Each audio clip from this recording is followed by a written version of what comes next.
Good morning વિદ્યાર્થી મિત્રો. આજે આપણે ગુજરાતી વ્યાકરણમાં પ્રેરક વાક્ય અને ભાવ્ય વાક્ય વિશે અભ્યાસ કરીશું. પ્રથમ, પ્રેરક વાક્ય રચના.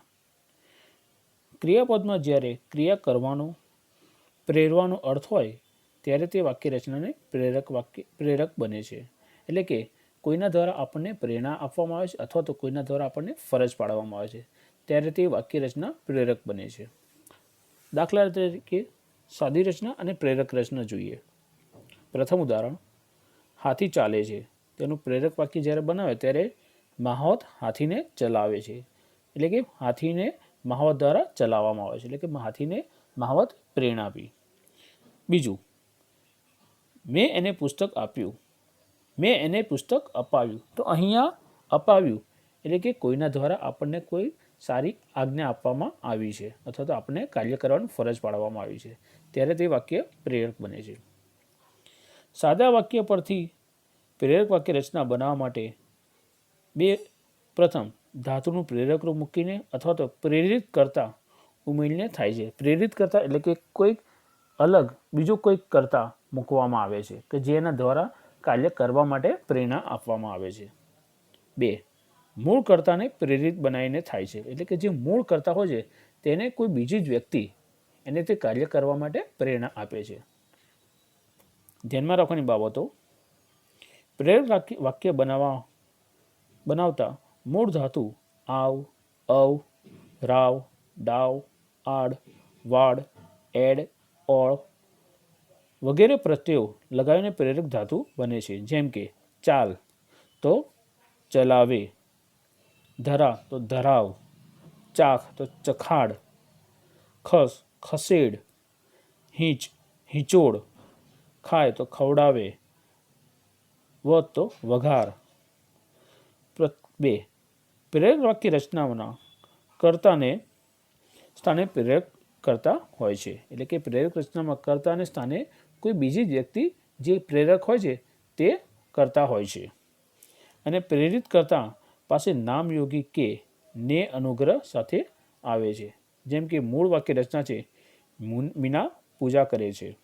તેનું પ્રેરક વાક્ય રચના અહીંયા કેવી રીતે બનશે તો બા એ પ્રેરક કરતાથી મીના પાસે પૂજા કરાવે છે. તો અહીંયા બા એ પ્રેરક કરતા, મીના એ પ્રેરિત થઈ, પાસે એ નામયોગી થયું અને પૂજા કરાવે છે આ પ્રત્યે લગાડવામાં આવે છે.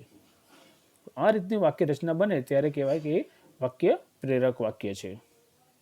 તે જ રીતે સાદી વાક્ય રચના અને પ્રેરક વાક્ય રચના. શિક્ષક લખે છે, રિંકુ દોડે છે. તો અહીં પ્રેરક વાક્ય બનશે શિક્ષક લખાવે છે. કે અહીંયા બતાવવામાં આવ્યું છે કે શિક્ષકે લખવાની ફરજ પાડી છે.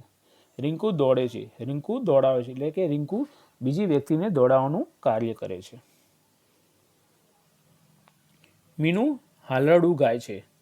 એનું પ્રેરક વાક્ય બનશે મીનુ હાલરડું ગવડાવે છે. એટલે કે મીનુ કોઈ બીજા પાસે કાર્ય કરાવી રહી છે.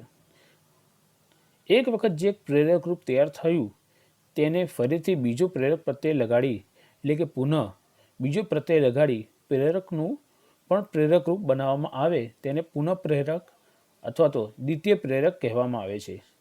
દાખલા તરીકે સાદી વાક્ય રચના રમ, પ્રેરક રચના છે રમાડ અને પુનઃ પ્રેરક રમાડાવા છે. ત્રીજું, આપ, અપાવ, અપાવડાવ, લખ, લખાવ, લખાવડાવ, દોડ, દોડાવ, દોડાવ, પડ, પડાવ, પડાવડાવ, ચાલ, ચલાવ, ચલાવડાવ, ખસ, ખસેડ, ખસેડાવ, પૂછ, પૂછાય, પૂછડાવ.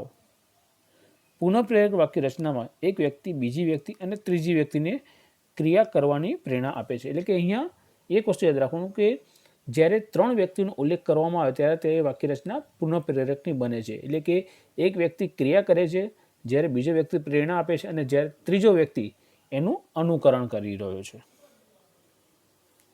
દાખલા તરીકે હું રમા દ્વારા મોહિની પાસે કામ કરાવું છું. તો અહીંયા પહેલું થયું હું એટલે કે પહેલી વ્યક્તિ, બીજી વ્યક્તિ થઈ રમા અને ત્રીજી વ્યક્તિ છે મોહિની પાસે આ ક્રિયા કરાવવામાં આવે છે ત્યારે આ વાક્યને કહેવામાં આવે છે કે આ પુનઃપ્રેરકનું વાક્ય છે. યાદ રાખો, પુનઃપ્રેરક માટે કોઈ નવા પ્રત્યયો લગાડવામાં આવતા નથી. એના એ જ પ્રત્યયો એમાં પ્રયોજાય છે, પણ શરત એટલી કે એકનો એક પ્રત્યય ફરીવાર વપરાતો નથી. એટલે કે એકનો એક પ્રત્યય બીજી વાર વાપરવામાં યુઝ કરવામાં આવતો નથી. જેમ કે જે પ્રથમ વ્યક્તિએ જે શબ્દ યુઝ કર્યો હોય એ શબ્દ બીજામાં નથી યુઝ કરી શકાતો. અને એટલે વાક્ય રચનામાં ત્રણેય શબ્દોનો ફેર હશે કર્તાની. જો પ્રેરકમાં આવ પ્રત્યય હોય તો પુનઃ પ્રેરકમાં ફરીથી એ ન આવે પણ ડાવ આવે. એટલે કે એવો પ્રત્યય આવે, જો પ્રેરકમાં ડાવ પ્રત્યય પ્રયોજાય હોય તો ત્યાર પછી આવ એવો પ્રત્યય આવે. એટલે કે દાખલા તરીકે દોડ, દોડાવ, દોડાવડાવ, રમ, રમાડ, રમાડાય. 2. ઉપરોક્ત ઉદાહરણ પરથી ખ્યાલ આવશે કે સાદી રચના અને પરથી પ્રેરક વાક્ય રચના અને પ્રેરક રચના પરથી પુનઃ પ્રેરક રચના બનાવવા કેટલાક પ્રત્યય લગાડતા પહેલા ક્રિયાપદના વર્ણોમાં કેટલાક આદેશમૂલક અને સંધિમૂલક ફેરફાર થાય છે. એટલે કે પહેલી જે ક્રિયા હોય એમાં આદેશ સૂચક હોય અથવા તો સંધિમૂલક ફેરફાર થતા હોય છે. ત્યાર પછી આવે છે ભાવે વાક્ય રચના. ભાવે વાક્ય રચનામાં ક્રિયાપદનો ઉપયોગ કર્તરી અને કર્મણી રચનામાં ન હોય ત્યારે ભાવ્ય થાય છે. ફરીથી ક્રિયાપદનો ઉપયોગ કર્તરી કર્મણી રચનામાં ન હોય ત્યારે ભાવ્ય વાક્ય થાય છે. કર્તાની વિભક્તિ કર્મણી પ્રયોગ પ્રમાણે હોય છે. એટલે કે કર્તાની વિભક્તિ કેવી છે તો કર્મણી પ્રમાણે થી વડે જેમ વડે શબ્દ મૂકીએ કર્મણી તે જ રીતે.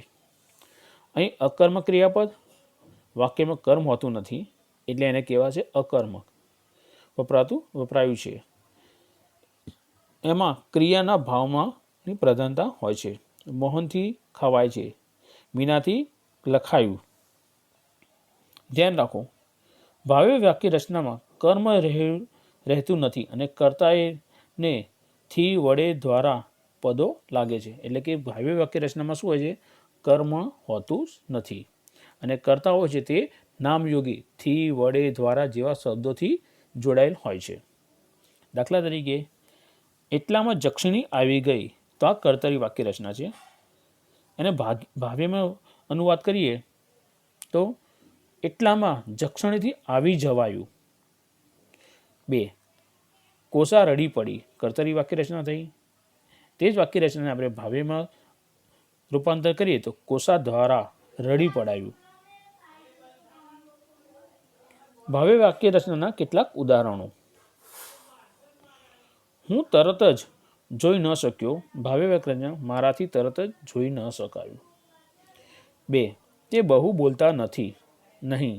ભાવ્ય વાક્ય રચના તેમનાથી બહુ બોલાતું નહીં. હું ન બોલ્યો તે ન જ બોલ્યો. ભાવ્ય વાક્ય રચના મારાથી ન બોલાયું તે ન જ બોલાવ્યું. તારો બાપ પોક મૂકીને રૂએ છે. ભાવ્ય રચના તારા બાપથી પોક મૂકીને રડાય છે. એટલે કે કોઈના દ્વારા ફરજ પડાઈ રહી છે. ચીકુ નીચે બેસી જાય છે. ભાવ્ય વાક્ય રચના ચીકુથી નીચે બેસી જવાય છે. હું તો થરથરી ગઈ. ભાવ્ય વાક્ય રચના મારાથી તો થરથરી જવાયું. દાદાજી હસી પડે છે. ભાવ્ય વાક્ય રચના દાદાજીથી હસી પડાય છે. ઇન્દિરા એક ક્ષણ અટકી જાય છે. ભાવ્ય વાક્ય ઇન્દિરાથી એક ક્ષણ અટકી જવાય છે. હું નિશ્ચિત થઈ ગયો. ભાવ્ય વાક્ય રચના મારાથી નિશ્ચિત થઈ જવાયું. મારા પિતાશ્રી વળી રાતે મારા પિતાશ્રી વળી રોતા હશે. ભાવ્ય વાક્ય રચના મારા પિતાશ્રીથી વળી રોવાતું હશે. તો મિત્રો અહીં આપણો ભાવે અને પ્રેરક વાક્યોની પૂર્ણ થાય છે.